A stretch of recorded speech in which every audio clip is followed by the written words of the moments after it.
સુરતના સચિનના બજારમાં આવેલા જ્વેલર્સમાં ઘૂસી ત્યાં ફાયરિંગ કરી જ્વેલર્સની હત્યા કર્યા બાદ લૂંટ કરી ભાગે છૂટેલા 4 લૂંટારોમાંથી 3ને સુરત પોલીસે ઝડપી પાડ્યા બાદ ભાગતા ફરતા મુખ્ય આરોપીને બિહાર પોલીસે ઝડપી પાડતા સચિન પોલીસે આરોપીનો ટ્રાન્સફર વોરંટથી કબજો લઈ સુરત લાવી ઘટનાનું રિકન્સ્ટ્રક્શન કરાવ્યું. સુરતના સચિન વિસ્તારમાં આવેલા બજારમાં જ્વેલર્સમાં 4 ઇસમો બંદૂકો સાથે ઘૂસી ગયા હતા અને ફાયરિંગ કરી લૂંટ ચલાવી હતી. જોકે જ્વેલર્સ દ્વારા લૂંટારુઓનો પ્રતિકાર કરાતા તેઓ પર ગોળીબાર કરી હત્યા કરી લૂંટારો ભાગી છૂટ્યા હતા. જ્યારે લૂંટારુઓને લોકોએ પકડી પાડ્યો હતો અને પોલીસને સોંપ્યો હતો. ત્યારે અન્ય ભાગી છૂટેલા 3 લૂંટારોમાંથી 2ને સુરત પોલીસે અગાઉ ઝડપી પાડી કોર્ટમાં રજૂ કરી રિમાન્ડ મેળવી વધુ તપાસ હાથ ધરી હતી. તો લૂંટ વિથ મર્ડર અને ફાયરિંગ કેસમાં નાસ્તો ફરતો મુખ્ય આરોપીઓ ખૂંખાર પિન્ટુ પાસવાન વતન બિહાર તરફ ભાગી ગયો હોય.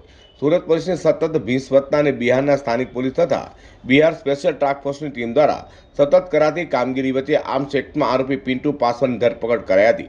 જેની જાણ થતાં સુરતના સચિન પોલીસે બિહાર ખાતે જઈ તે આરોપી પિન્ટુ રવિન્દ્ર પાસવાનનો ટ્રાન્સફર વોરંટથી કબજો મેળવી સુરત લાવી કોર્ટમાં રજૂ કરી રિમાન્ડ મેળવ્યા હતા.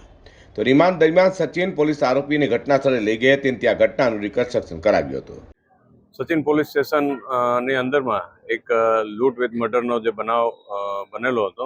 શ્રીનાથજી જ્વેલર્સ જે આપણે સચિન બજારની અંદર આવેલો હતો એમાં જે 4 આરોપી હતા મુખ્ય, એમાં 3 આરોપીઓને સુરત શહેર પોલીસ દ્વારા ખૂબ ઝડપથી પકડી પાડવામાં આવેલા હતા અને સ્પેશિયલ ટાસ્ક ફોર્સ બિહાર પણ ખૂબ પાછળ લાગેલી હતી. જેથી તમામની મહેનતને અંતે જે પિન્ટુ પાસવાન જે આરોપી હતો એને બિહારના પોલીસે પકડી પાડી બીતપુર થાના જે ક્ષેત્ર છે એની અંદર આર્મ્સ એક્ટના ગુનામાં એને પકડી પાડી અને નામદાર કોર્ટ હવાલે કરતા જે જેલમાં પહોંચેલા હતા.